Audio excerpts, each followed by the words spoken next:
to our Novena here every night since I think we started. But she's at the other side of the furrow tonight, Anna May. Anna May is an example of something that started quite small, and then through her faith and through her energy and through her vision, the National Ploughing Association has grown to be the biggest outdoor event in Europe at the moment. 2000, Anna May, not only did she become Laois Person of the Year, but not only that, but not even the Laois Person of the Decade, or even the Laois Person of the Century. She became the Laois Person of the Millennium. So it's a great honour for us tonight to have Anna May to come forward to speak. So welcome, Anna May. Thank you.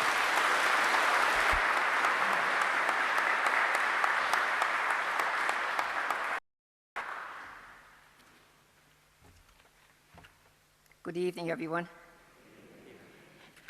I'll tell you, Father Dunphy invited me to speak at the Novena, and I was to say at the same time. But who could say no to Father Dunphy? A fantastic organiser. Well, I grew up on a farm with my father was an only child, and he married his next door neighbour. And our 8 was in family, 5 boys and 3 girls. The eldest and the youngest were girls, and I was in the middle of 5 brothers, so you know the hardship I got. But growing up on a farm was a wonderful experience where there were cows and calves and hens and chickens and all kinds of animals and horses. And, you know, as we grew up on the farm, we were extremely happy, all 8 of us. But we all had our own little jobs. And I can tell you that you carried them out too. Sometimes maybe your brother would say, well, I'm not able to do it, will you give me a help? And you had to give him help or else you'd be bullied into doing it. However, my mother was a wonderful woman for the rosary. After tea every evening, she would reach for the beads and say the rosary. And of course, then it was to keep serious during that, because sometimes you might get a thump on the back or something else to make you laugh. However, we succeeded in saying the rosary, and it was a great house for customs too. I remember well my mother, one trimming, she had a few trimmings to the rosary, not very many, but one of them, which didn't mean anything to us as very young children, and that was, she always said, Saint Roch, save us from sickness and disease. And that came back very much to my mind 2 years ago when we were praying to St. Roch because of the COVID. So it's a memory we have of our parents and the faith that they passed on to us. And another custom she had was, well, it was my father had it, and that was bringing home the Easter water to bless the crops on rogation days. But one that frightened us a little was when my mother would put a glass of water on the kitchen table for All Souls' Night, and the door was never locked. But I'm afraid you'd have to lock the door nowadays. But it was a lovely custom, and I carried them on, and as well as that, bringing home the sprig of palm to put it beside the Sacred Heart picture. That was the faith that we had. We were not living in luxury, but we had the essentials. But most of all, we had great faith, and we had the love of our parents, something we will always remember when they're no longer with us. We went to primary school 2 months in the Pony and Trap and came home the same way, particularly if it was a wet evening. But when the weather was fine, we walked home with our schoolmates. And I can tell you, if we saw any rosy apples in somebody else's orchard, they were always sweeter than the ones we had at home. They didn't survive for long. But after primary school, I cycled to a tie 4 miles away to further my education. And during that time, Muintir na Tíre was very strong. Incidentally, it was very strong here in Great Cullen and Collision as well, but it was very strong in Ballylinen.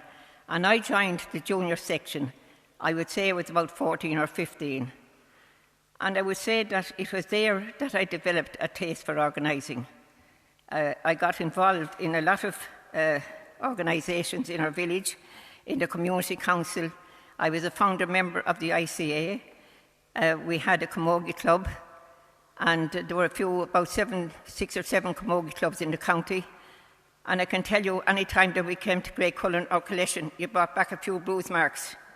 But I can tell you, I suppose, I was told after that I was no angel on the field either. However, I progressed with the camogie, I played with the county, and I'm the proud holder of a few Leinster medals. So I'm very interested in Gaelic, as you can understand.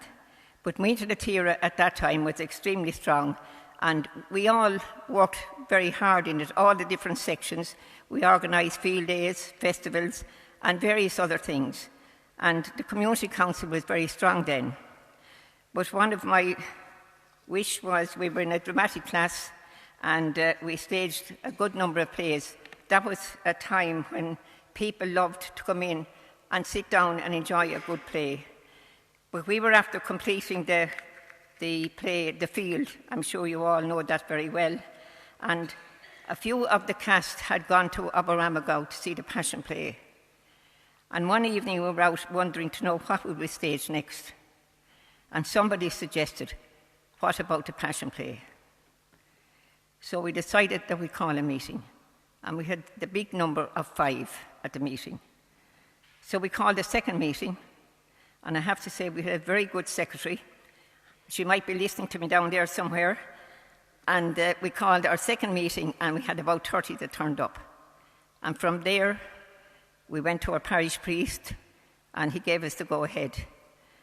But it was a big chance, a big lot of work for us to do. Where would we get a producer? Where would the costumes come from? And all the props that we would need. And, of course, everybody said that they would come to the next meeting, and the hall was full. And when we finished, we had about 160 people in total, between dressmakers, carpenters, electricians, and everyone you could think of. And we had a producer, a teacher from Ballylinen School, that never had produced anything, only the nativity play for the young children at Christmas time. And we went ahead, and the first production we had was in '92. Our production was 3 hours and 20 minutes. And it took a lot of effort, because before that, we went around to churches and we collected old vestments, went as far as Knocktofer in County Kilkenny, and down to Cushenstown in Wexford and into the Dominicans in Athy. And we got old vestments that were put away, no longer in use. And we got a few good dressmakers, and they made all the costumes in our hall in Ballylinen, which was formerly St. Anne's Church. The production went tremendously well, and we decided after that we'd run it for every 5 years. It brought the community together, as well as bringing the story of the Passion to many people. And we got people from all over Ireland. We even had a journalist there one night from Switzerland who gave a lovely report. We got great publicity. But it brought people together that didn't even know each other from the surrounding areas. And, you know, there was a promise we would keep the Passion Play going, and it would never leave Ballylinen. We were invited a few places to go to, but no, it was Ballylinen Passion Play. And we were Aberamagow in a way. But look, it was a wonderful occasion for many, many people. And we were all ready to go in 20, when 3 weeks before it, we had to call it off because of COVID. But please God, next year, we're hoping to have it on Holy Week. And if you haven't been there, you should go, because it's worth seeing. Now, we had a wonderful committee. We had a wonderful secretary. We had a wonderful committee and a wonderful producer. And I could honestly say that everyone that took part in it wants to take part in it again. The age from 5 to 85 we had involved in the cast. So you can understand what an effort it was to put that on in a small village. So I go back on then to ICA. We have ICA. Well, it's not as strong as it used to be. It's hard to get the young women in. But I was involved in a number of organisations. I remember one friend saying to me one day, "Anna May, you must be in everything except the men's sodality." So my career then was to go to the Ploughing Association, and that was more by accident than design. It had humble beginnings. It was founded in 1931. Now, I was not the founder. There wasn't a word about me now in 1931, even though I'm ageing, but I always think ageing is like being penalised for a crime that you never committed. That being said, it was a Kildare man and a Wexford man that founded the association. They were both politicians, and one of them was an engineer as well. But the Athy man kept going, and he formed the National Ploughing Association. And their first event, they just had 9 counties taking part. But now every county in Ireland takes part, and there's a county ploughing association in all the counties. And I remember my father and J.J. Bergen, the Kildare man, were very friendly. And there was a national ploughing coming up, and I was in my teens at the time, and he said to my father, would a young lady, and I was young then, of course, give him a hand in the office. And I went Friday, and I came back that evening, and I said, I'm not going to work there. He's a very old, not whatever age myself. I worked there on the Friday, I went on the Monday, and I never left it. I became secretary, and then after some years, I became managing director. But let me tell you that when I was made secretary, there was a lot of resentment from men folk. They said, what would that young lady know about ploughing or agriculture? And I got over that. I remember when they ring up and they say, could I speak? Brennan was my maiden name, but they would say, can I speak to a Mr. Brennan? And to convince them that I wasn't a Mr. And I didn't like calling myself Miss, but look, it took convincing. I got there, I persevered, because you go 3 steps and you might be put back 2 steps. And if you made any suggestion at a meeting, they didn't want to hear about it if it wasn't about ploughing. But however, I persevered, and the association has grown to a big event now. I can tell you that the first ploughing was held in Athy in 1931, and the cost of it was just over £9. Today, you're speaking about 7 million, the 3-day event, because of all the facilities we have. You go into a greenfield site and you build a town, and that's exactly what you do. However, the way it has evolved over the years, it was just ploughing competitions, and then we had some machinery coming in the late 40s, and we tried to get a few other side events to support the ploughing activity. And I remember well, in 1984, I suggested in front of 31 men, believe it or not, a fashion show. And this man stood up and he said, Chairman, I thought it was a ploughing match we were running. And I went down the stairs that day up from the meeting when it was over, and I said, I'm going to have a fashion show. We have to have something for the ladies to come. We had the fashion show, and it was absolutely packed. And I remember going down to the marquee on the field, and I had occasion to get into the marquee, and I saw 5 or 6 men standing in the doorway. And I said, excuse me, I want to get into the marquee. And one man politely said to me, excuse me, I said, can I? And he said, ma'am, I'm not stirring, I'm here a good while. But eventually I got my way in.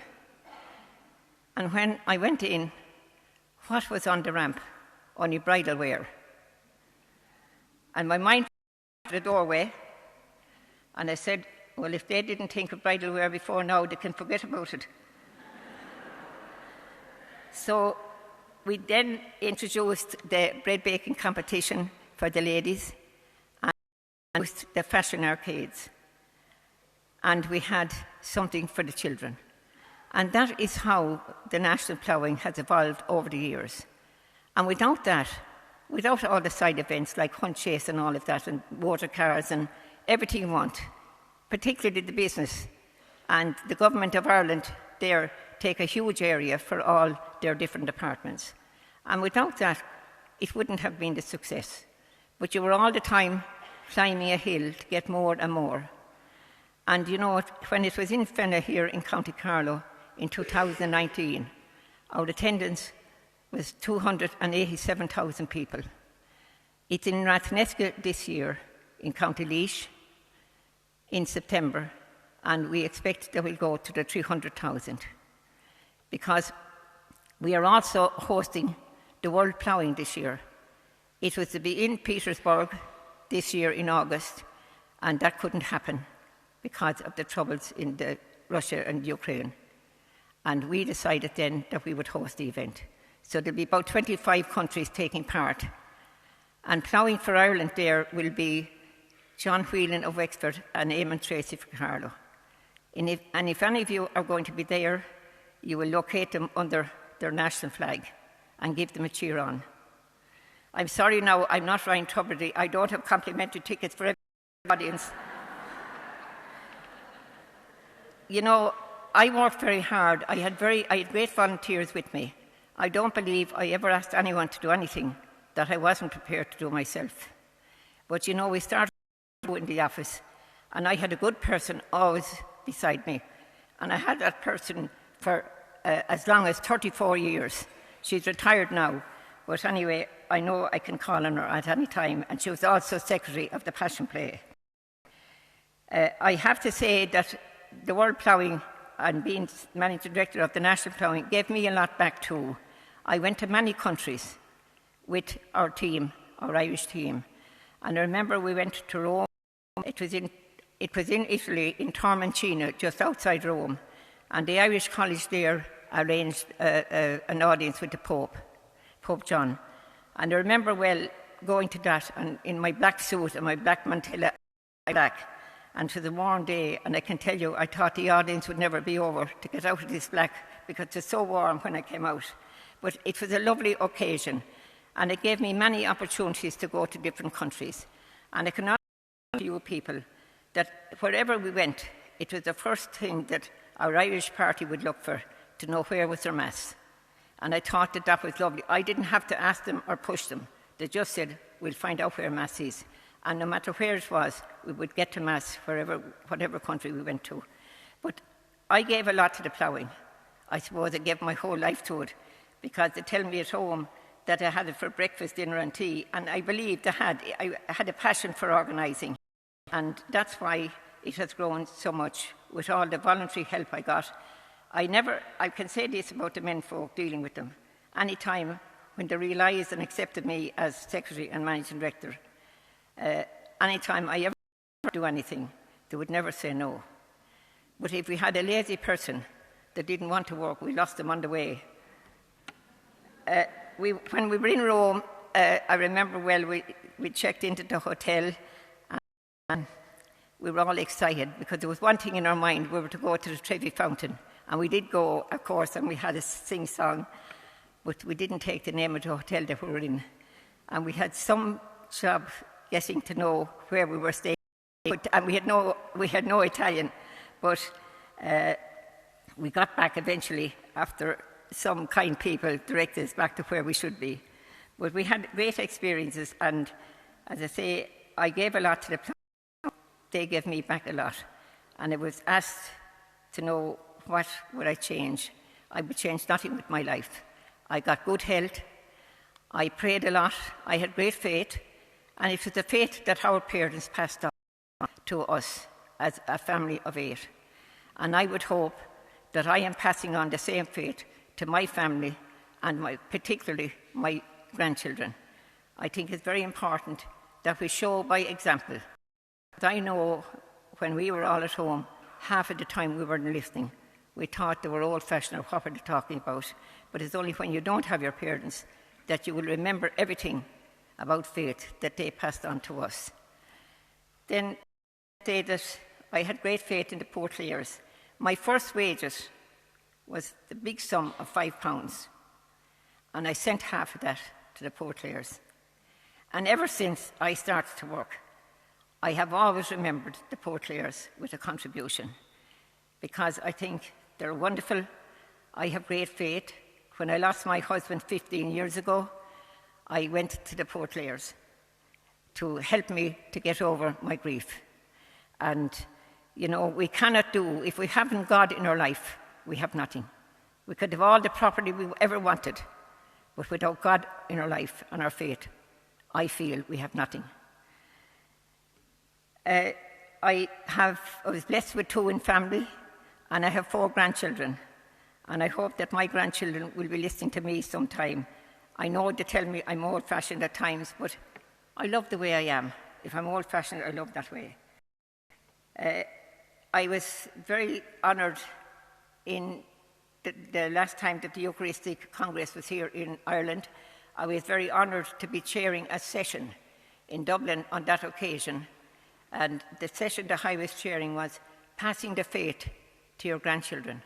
And there were 4 different groups there, and 2 of them just explained how difficult it was for them to pass their faith on to their grandchildren, that they didn't think they were even listening, but maybe they did afterwards.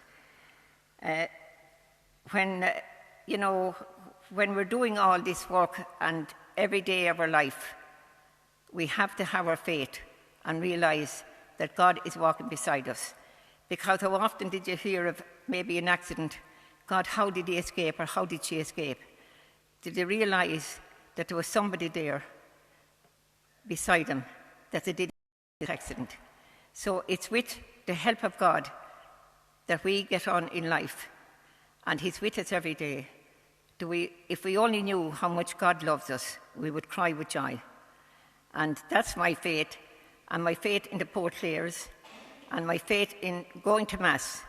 The Holy Sacrifice of the Mass is very important. I believe that in Mass, I don't believe that I ever missed Mass unless I was sick, and that was very, very seldom. I was blessed with good health. When my husband died, after so many years, he was a very quiet man, as many of you here know, but he did say to me one time, I was in so many organisations, do you know, ma'am, you'll be months before I'll miss you because you're always gone. But I never neglected him, nor I never neglected my home. We had a very, very happy marriage, and we had a long courtship, if you like, but I suppose he was worth waiting for, and he said I was worth waiting for. But we had an extremely happy marriage, and I was very, very sad when John died. But however, my faith kept me going, and the people around me. And my brothers and sisters were very helpful to me, and all my friends, my sister-in-laws and cousins. I have to say that I couldn't say enough about them. They were extremely good to me at all times in helping me in my work and in helping me in my grief. So I just want to say that, have faith in God, that he's always there beside you. And if we're going for exams or if there's something coming up, you're going to pray to God that you'll be successful, or pray, and we can hear the lovely petitions there tonight where they're pleading for help from the man above, and we have to believe in that. And as we're here in St. Clare's Church tonight, I want to more or less conclude with a testament of St. Clare. Love one another with the charity of Christ, and let the love that's in your hearts be shown outwardly by your deeds. Thank you so much for listening.